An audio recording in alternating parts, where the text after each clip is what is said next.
Selasa pagi, aku bangun dengan perasaan berdebar-debar yang aneh, seolah hari ini adalah hari pertamaku masuk sekolah. Padahal ini adalah hari pertama Al. Sepanjang sarapan, aku terus melirik ponsel, menantikan pesan darinya. Mungkin sekadar foto OOTD dengan kemeja barunya atau keluhan tentang macetnya Jakarta. Tapi ponselku senyap. Dia pasti gugup dan sangat fokus, pikirku, mencoba menenangkan diri. Di sekolah, aku sama sekali tidak bisa berkonsentrasi. Pikiranku terus melayang ke lantai 25 Menara Imperium. Aku membayangkan Al berjalan di koridor yang kaku, merasa canggung di antara karyawan lain. Aku tahu betul bagaimana lingkungan kantor papa bisa terasa mengintimidasi bagi orang baru. Apakah mereka bersikap baik padanya? Apakah ia merasa sendirian? Rasa khawatir bercampur dengan rasa bangga yang membuncah. Saat jam istirahat mendekat, sebuah ide cemerlang terlintas di benakku. Aku tidak akan hanya menunggu kabarnya. Aku akan datang langsung. Aku ingin melihat dengan mata kepalaku sendiri bagaimana ia di hari pertamanya. Aku ingin memastikan ia baik-baik saja.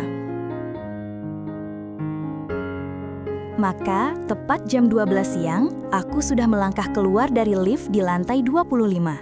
Suasana kantor yang tadinya ramai, kini mulai sepi, banyak yang sudah pergi makan siang. Dengan seragam putih biru yang kontras dengan pakaian semua orang, aku merasa sedikit menjadi pusat perhatian. Tapi aku tidak peduli, misiku lebih penting. Aku bertanya pada salah satu kakak karyawan yang hendak beranjak. "Permisi kak, mau tanya, Alnya ada di mana ya?" Ia menunjuk ke sebuah sudut di ruang kreatif. Dan di sanalah aku melihatnya. Ia masih terpaku di depan layar iMac-nya yang besar, begitu tenggelam dalam pekerjaannya hingga dunia di sekitarnya seolah lenyap. Pemandangan itu membuat hatiku menghangat. Ia tidak terlihat seperti orang yang tersesat. Ia terlihat seperti seorang seniman yang telah menemukan kanvasnya. Ia terlihat pas. Sebuah ide jahil tiba-tiba muncul. Aku akan sedikit menggodanya. Dengan langkah yang sengaja kubuat santai, aku menghampirinya. Ia belum menyadari kehadiranku. Aku memberi isyarat diam pada beberapa karyawan yang melirikku sambil tersenyum. Saat aku tiba di samping mejanya, aku langsung mengubah posturku. Tangan di pinggang, dagu sedikit terangkat, dan tatapan menilai yang serius. Aku meniru gaya papa saat sedang memeriksa pekerjaan. Aku menatap layar monitornya yang menampilkan desain yang indah. Gumamku dengan suara yang sengaja kubuat berat dan berwibawa. "Kerja yang bagus, Al." Aku mengangguk-angguk perlahan. "Sangat bagus, hingga kamu lupa waktunya istirahat." Aku melihat bahunya menegang. Ia mengangkat kepalanya dengan perlahan, wajahnya menunjukkan ekspresi bingung dan tegang yang luar biasa. Ia benar-benar mengira aku serius, atau mungkin ia mengira aku sedang menyampaikan pesan dari papa.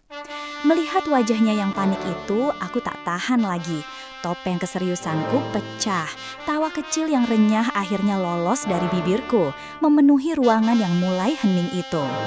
"Kaget ya, ledekku. Mataku pasti berbinar penuh kemenangan. Muka tegangmu itu lucu banget, Mas." Raut wajahnya langsung berubah menjadi lega, dan ia hanya bisa menggelengkan kepala sambil tersenyum. "Kirain papamu beneran lagi di belakangku." "Aku cuma mau mastiin karyawan baru kesayangan papa nggak pingsan di hari pertama karena lupa makan," kataku, kini dengan suaraku yang asli, yang lembut dan penuh perhatian. "Ayo istirahat, aku traktir di kantin bawah." Ia menatapku, gadis berseragam sekolah yang tiba-tiba muncul di tengah kantornya yang serius hanya untuk mengajaknya makan siang. Aku bisa melihat kehangatan di matanya. Di tengah semua tekanan dan hal baru yang harus ia hadapi hari ini, aku ingin menjadi pengingat bahwa ia tidak sendirian. Aku mungkin telah mengganggu konsentrasinya, tapi melihat senyumnya yang akhirnya rileks, aku tahu aku telah menjadi gangguan paling manis yang bisa ia dapatkan hari ini.